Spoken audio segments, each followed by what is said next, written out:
કિરીટ પાટીવાળા, બોટાદ શહેર ભાજપ પ્રમુખ. એમાં આજે બોટાદ નગરપાલિકામાં જે ઉમેદવારી કરવા માટેનો છેલ્લો દિવસ હતો, જે અમે એક જગ્યાએથી અમારી કાર્યાલયથી દરેક ભારતીય જનતા પાર્ટીના ઉમેદવારોના ફોર્મ પરિપૂર્ણ થાય એની ચકાસણી કરી અને અમે આગળ કાર્યવાહી કરતા હતા. અને ઉમેદવારી કરવા માટે ફોર્મ અમે ઉમેદવારોને જમા કરવા માટે કહેતા.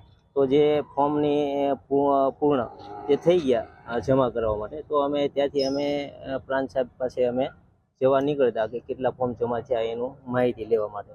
તો બોટાદ જિલ્લા ભારતીય જનતા પાર્ટીની કાર્યાલય નીચે ભૂપતભાઈ ચૌહાણ કરીને એક હતા શખ્સ, તો એમના દીકરાની જે ઉમેદવારી એમને નોંધાવી હતી, પણ એમના દીકરાની ઉમેદવારીનું જે નામ છે પાર્લામેન્ટરી બોર્ડે મંજૂર કર્યું નથી. તો એમની એવી ફરિયાદ હતી કે મારા દીકરાનું નામ ઉમેદવારીમાં તમે નોંધાવો અને તમારી જવાબદારીમાં આવે છે. પણ આ જે છે એ પાર્ટીની સંપૂર્ણ પારદર્શક પ્રક્રિયા હોય છે. તો જે મારા હાથ પણ બંધાયેલા હોય છે, હું કોઈને ચાહું તો પણ એની અંદર સમાવેશ નથી કરી શકતો અને ચાહું તો કોઈને કાઢી પણ નથી શકતો.